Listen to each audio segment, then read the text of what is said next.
আসসালামু আলাইকুম।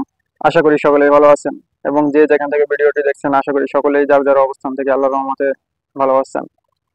তো গতকাল আপনাদের মাঝে একটি পোস্ট করেছিলাম যে আপনারা অনেক কি তো আপডেট দিলাম খাদ্য, এনএসআই, ভূমির, তো এছাড়াও অনেক পদের দেখা গেছে আরো গত ভিডিওতে আপনাদের 28টি ডিপার্টমেন্ট সম্পর্কে চলতি মাসে কি কি পরীক্ষা হতে পারে বা কোন কোন পদের সার্কুলার গুলো আসতে পারে কোন কোন ডিপার্টমেন্টের সবগুলোই আপডেট আপনাদের মাঝে দিয়েছি। তো গতকালও আপনাদের মাঝে একটু পোস্ট করেছিলাম যে আপনাদের নতুন করে আর কোনো কিছু জানা থাকলে আপনারা বা কোনো ভিডিও যদি চান কোন বিষয়ের উপর সেগুলো আপনারা কমেন্ট করুন এবং যেই কমেন্টটি বা যেই ডিপার্টমেন্ট সম্পর্কে বেশি কমেন্ট করবে সেই ডিপার্টমেন্ট সম্পর্কে আপনাদেরকে বিস্তারিত বলবো। আসলে কমেন্টে অনেকেই বেশিরভাগই কমেন্ট করেছেন যে এই অধিদপ্তর সম্পর্কে জানতে চান। আসলে সবার কমেন্টের বিস্তারিত ভিডিও আনতে দেখা গেছে অনেক লম্বা ভিডিও হবে। তো সেই প্রেক্ষিতে বেশিরভাগই দেখলাম যে আপনারা সমাজসেবা অধিদপ্তর সম্পর্কে জানতে চেয়েছেন। তো সেই সম্পর্কে আপনাদের মাঝে আজকে বিস্তারিত আলোচনা করব। তো তার আগে যারা পেজে নিয়মিত তারা অবশ্যই জানেন যে আমি সব ধরনের আপডেট দিয়ে থাকি। তারপরও আপনারা গতকাল অনেকে বলতেছেন ভাই খাদ্য অধিদপ্তরের আপডেট দিন, ভূমির আপডেট দিন, এনএসআই এর আপডেট দিন। তো আমি এই কিছুদিন আগেও আপনাদের মাঝে এনএসআই এর ভিডিও প্রকাশ করেছি, সবকিছু বিস্তারিত বলেছি। তারপরও আপনারা আহ বারবার এই প্রশ্নগুলো বারবার করেন। আসলে আপনারা পেজে নিয়মিত যদি হতেন তাহলে অবশ্যই এই প্রশ্নগুলো করতেন না। তো অবশ্যই ভিডিওগুলো দেখে নেবেন এবং যারা পেজে নিয়মিত তারা অবশ্যই জানেন। তো বেশি কথা বলবো না, আজকে যেই বিষয়টা নিয়ে আলোচনা করব বা আপনারা জানতে চেয়েছেন আপনাদের কমেন্টের উপর, সেটা হচ্ছে সমাজসেবা অধিদপ্তর। আর বাকি যারা কমেন্ট করেছেন তারা আসলে আমার উপর বিরক্ত হবেন না বা রাগ হবেন না, কারণ আপনাদের প্রত্যেকটা উত্তর দিতে গেলে দেখা যাচ্ছে যে ভিডিও আকারে অনেক লম্বা হবে। তো সেই প্রেক্ষিতে আমি চেষ্টা করব যতটুকু পারি আপনাদেরকে হেল্প করার চেষ্টা করার। তো সেই প্রেক্ষিতে যতগুলো কমেন্ট দেখলাম বা যতগুলো আপনাদের প্রশ্নের উত্তর তার বেশিরভাগই হচ্ছে সমাজসেবা অধিদপ্তর সম্পর্কে আপনারা জানতে চেয়েছেন। তো যাই হোক আমরা মূল আলোচনায় আসি। তো সমাজসেবা অধিদপ্তর এটা ইতিহাস কি বা এটার কাজ কি, তো অনেক কিছুই জানার আছে বা এটার কাজের সুযোগ সুবিধা কেমন, বেতন কেমন, প্রমোশন কেমন। তো আজকে সেই বিস্তারিত নিয়ে আলোচনা করব। তো আলোচনা যাওয়ার আগে আপনাদের আগে জানতে হবে যে সমাজসেবা অধিদপ্তরটি কিভাবে এলো এবং এটা কোন মাধ্যম থেকে এলো বা কিভাবে গঠিত হলো সেই সম্পর্কে আমাদের আগে জানতে হবে। তো সমাজসেবা অধিদপ্তর হচ্ছে আপনারা দেখা যাচ্ছে 1947 সালে যখন দেশ বিভাগ হয়ে যায়, পরবর্তীতে যখন দেশে খাদ্যের অভাব বা বিভিন্ন সামাজিক উন্নয়নমূলক কাজে বাধাগ্রস্ত সৃষ্টি, বিভিন্ন মূলক দেখা গেছে যে তখন একটা অরাজকতার পরিস্থিতি তৈরি হয়েছিল। তো তখন থেকে আপনার 1947 সালে যখন দেশ বিভাগ হয়ে যায়, পরবর্তীতে 1955 সালে 55 সালে আপনার জাতিসংঘ সমাজ সেবা কার্যক্রম একটি পরিচালনা করে এবং এটি কার্যকর করতে উদ্যোগ নেয়। যে এটি পরিচালনা করতে, কারণ সমাজে উন্নয়নমূলক কাজের জন্য 1955 সালে জাতিসংঘ এটি ঘোষণা দেয়। তো পরবর্তীতে আপনার দেখা যাচ্ছে যে এটা সূচনা হয়, অর্থাৎ সমাজসেবা অধিদপ্তরের সূচনা হয় হচ্ছে আপনার 1961 সালে পূর্ব পাকিস্তান আমলে। তখনকার সরকারের অধীনে সমাজ কল্যাণ অধিদপ্তর গঠিত হয়, অর্থাৎ 1961 সালে সমাজ কল্যাণ অধিদপ্তর এটা গঠন করা হয় যে সমাজের উন্নয়নমূলক কাজের জন্য। অর্থাৎ 1955 সালে জাতিসংঘ যখন ঘোষণা দেয়, পরবর্তীতে 1961 সালে আপনার সমাজসেবা সমাজ কল্যাণ অধিদপ্তর এটা গঠিত হয়।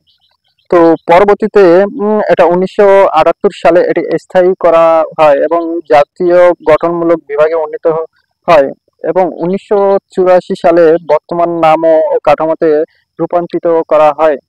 পরবর্তীতে 2012 সালে 4ই জুন বাংলাদেশ সরকার 2 জানুয়ারি সমাজসেবা অধিদপ্তর দিবস হিসেবে ঘোষণা করে।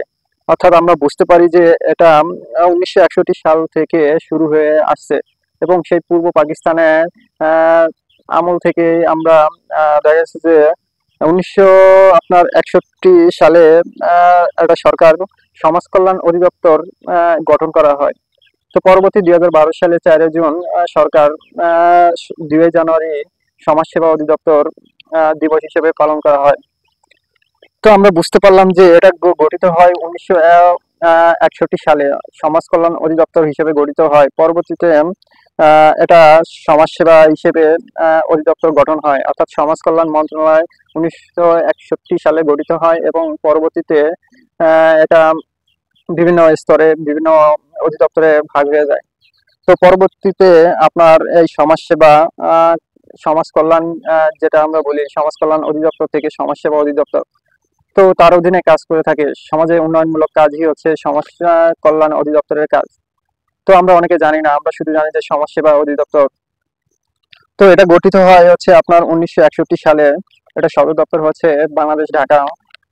এবং এটা মন্ত্রণালয় হলো সমাজ কল্যাণ মন্ত্রণালয়, অর্থাৎ সমাজ সেবার অধিদপ্তরের মন্ত্রণালয় হচ্ছে সমাজ কল্যাণ মন্ত্রণালয়। তো এই সমাজসেবা অধিদপ্তরের আপনার বাংলাদেশের 64 জেলায় 80টি শহরে, অর্থাৎ 64 জেলা 80টি শহরে প্রায় 54টি কার্যক্রম রয়েছে তাদের। দেখা যাচ্ছে যে এই 64 জেলায় প্রায় 80টি শহরের মধ্যে, অর্থাৎ উপজেলা, বিভাগ বা শহরের মধ্যে, জেলা শহরের মধ্যে তাদের 54টি কার্যক্রম রয়েছে, কার্যালয় রয়েছে, অধিদপ্তর রয়েছে উপজেলায়। তারা এই কার্যক্রমগুলো করে থাকে। এবার আসি যে এই সমাজসেবা অধিদপ্তরের আপনার কাজ কি। তো আপনারা অনেকে মনে করতে পারেন যে আমি কেন এগুলো বলতেছি। দেখুন, একটা ইতিহাস যদি আপনারা না জেনে থাকেন অনেক কিছু আপনারা জানতে পারবেন না, কারণ একটা মন্ত্রণালয় শুধু যে আসলে তার কাজ কি, ডিপার্টমেন্টের কাজ কি, কোন পদের কি কাজ, এটুকু জানলে আপনারা আসলে কোনো কিছু বুঝতে পারবেন না। তো এগুলো জানার আগে আপনাদেরকে আগে জানতে হবে তার ইতিহাস সম্পর্কে, বা এটা কোন মন্ত্রণালয়ের অধীনে বা কবে গঠিত হয়েছে। এগুলো যদি আপনারা জানতে পারেন তাহলে দেখবেন যে আপনাদের পড়াশোনা খুবই অগ্রগতি হয়েছে এবং খুব তাড়াতাড়ি আপনারা মুখস্থ করতে পারবেন। এবং ভাইভাতে যদি আপনাদের জিজ্ঞেস করা হয় তখন আপনারা এই পুরো মূল বিষয়টি যদি আপনারা মাথায় রাখতে পারেন তাহলে আপনারা দেখা যাচ্ছে যে ভাইভাতেও উত্তর দিতে পারবেন, এবং কিছু কিছু প্রশ্ন আসে সে সময় আপনারা উত্তর দিতে পারবেন। আর সবসময় মনে রাখবেন যে একটা ঘটনার বা একটা পদের সম্পর্কে শুধু না, পদের ডিপার্টমেন্ট সম্পর্কে এবং এটা কোন মন্ত্রণালয় থেকে এসেছে বা কিভাবে গঠিত হয়েছে ইতিহাস সম্পর্কে আপনারা আগে জেনে নেবেন। তো এই জন্যই আমি আপনাদের মাঝে আজকে সমাজসেবা এর ইতিহাস সম্পর্কে আগে বলতেছি, তারপরে আপনাদের ধাপে ধাপে সবকিছু বলবো। তো সমাজসেবার প্রধান কাজ হচ্ছে আপনার দারিদ্র নিরসন, সামাজিক নিরাপত্তা কর্মসূচি, বয়স্ক বিধবা এবং প্রতিবন্ধীদের ভাতা নিশ্চয়তাকরণ, প্রতিবন্ধীদের খুঁজে বের করা, শিশু সুরক্ষা ও পুনর্বাসন কার্যক্রম করা, বৃত্তিমূলক প্রশিক্ষণ করা, কার্যক্রম করা, বিভিন্ন জনগোষ্ঠীকে সহায়তা করা, জন্ম থেকে যারা বড় ধরনের রোগে আক্রান্ত, অর্থাৎ জন্ম থেকে যারা বড় ধরনের আক্রান্ত, দেখা যাচ্ছে প্রতিবন্ধী, বিভিন্ন ধরনের বড় বড় রোগ, যা আসলে আর্থিক অবস্থা খুবই শোচনীয় যাদের, তাদেরকে সহায়তা করা এই সমাজসেবা অধিদপ্তরের কাজ। তো সমাজসেবা অধিদপ্তরে আবার দেখা যাচ্ছে 12টি শাখা আছে। এই তারা এই 12টি শাখা নিয়ে এই সামাজিক কাজগুলো করে থাকে, অর্থাৎ সমাজসেবা অধিদপ্তর অর্থাৎ সমাজ কল্যাণ অধিদপ্তর থেকে সমাজসেবা অধিদপ্তর, তারা আবার 12টি কাজ, 12টি শাখা আছে। সেই শাখাগুলো আপনার আইন বিভাগ থেকে শুরু করে সমাজে তথ্য প্রযুক্তি, বিভিন্ন তথ্য প্রদান, ভাতা আহ, ইত্যাদি সমাজসেবার কাজ, সমাজে উন্নয়নমূলক কাজে তারা করে থাকে 12টি স্তরে। তো এবার আসি আপনার সমাজসেবা অধিদপ্তরের ইউনিয়ন সমাজকর্মী। তো আপনারা জানেন যে এই পদে 209টি পদ নিয়ে একটি সার্কুলার প্রকাশিত হয়েছিল। তো এই পদের আপনারা অনেকে আবেদন করেছেন এবং অনেকে জানতে চেয়েছেন। তো ইউনিয়ন সমাজকর্মী হচ্ছে আপনার, আপনারা জানেন যে ইউনিয়ন সমাজকর্মী হচ্ছে সমাজসেবা অধিদপ্তরের একটি নিম্ন স্তরের পদ। তো এই পদের আপনার কাজ হচ্ছে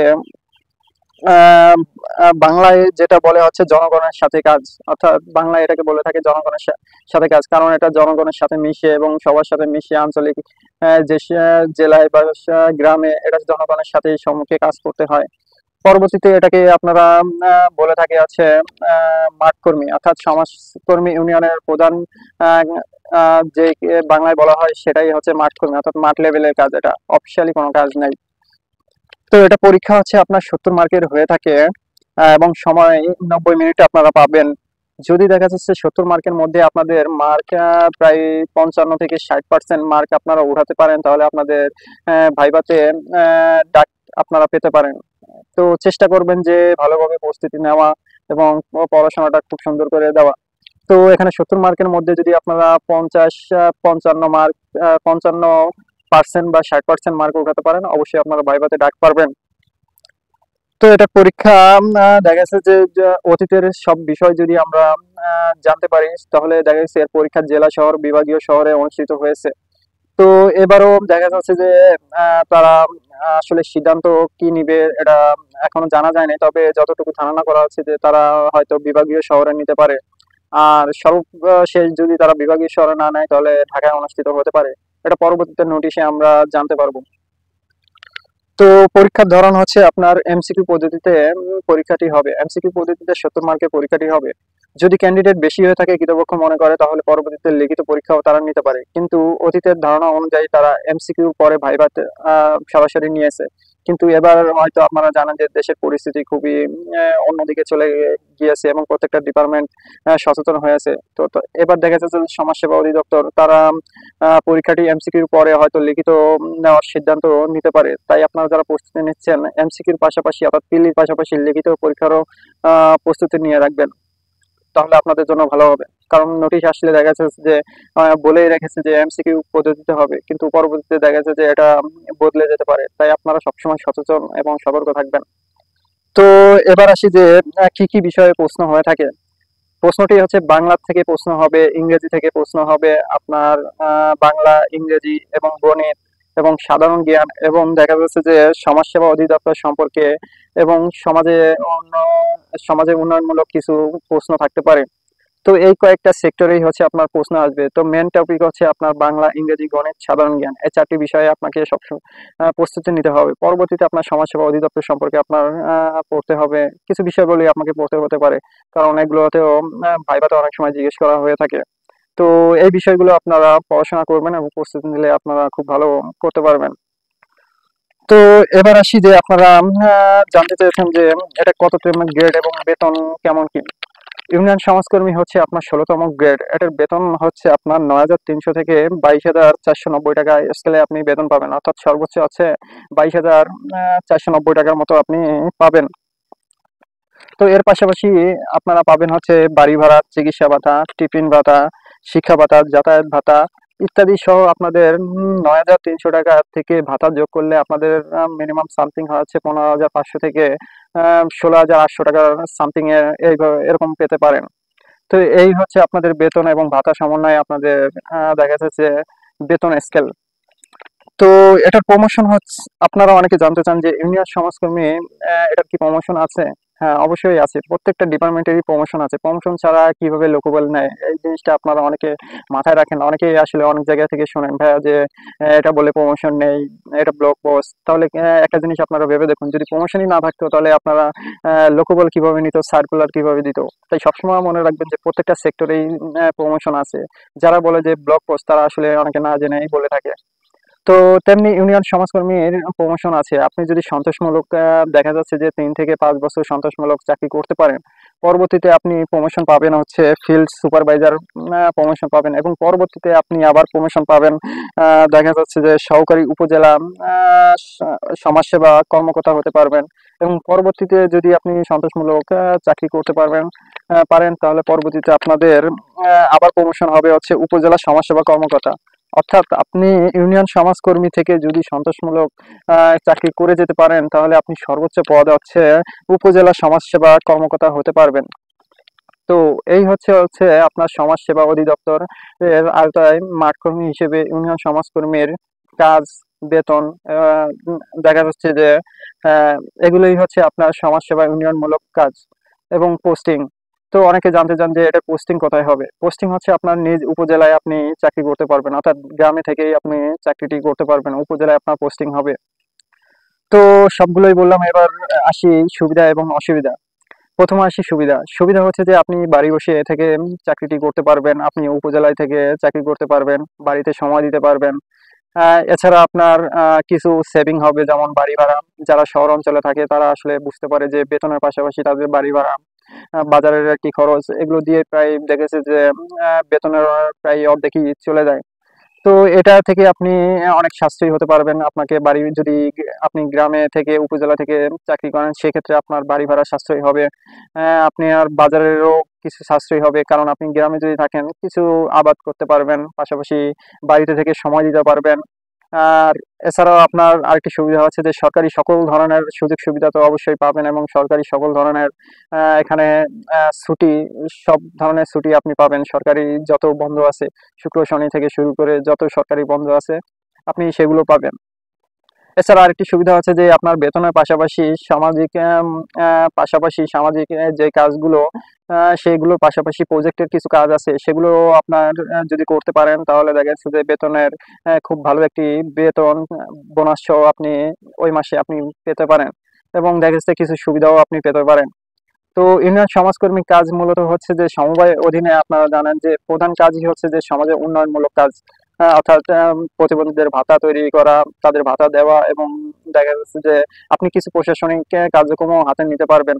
সেটা হচ্ছে যে বাল্য বিবাহ প্রতিরোধ করা, সমাজে যদি দেখেন অন্যায় সেগুলো আপনি প্রতিরোধ করতে পারবেন। দেখা যাচ্ছে প্রশাসনিক কিছু কাজ থাকে তাদের তো আপনারা জেনেছেন যে 12টি শাখা আছে, সেই 12টি শাখায় দেখা যাচ্ছে আইন বিভাগ থেকে শুরু করে প্রত্যেকটা সেক্টরেই কিছু সামাজিকমূলক কাজ আপনি প্রশাসনিক সরাসরি কার্যক্ষমতা চালাতে পারবেন।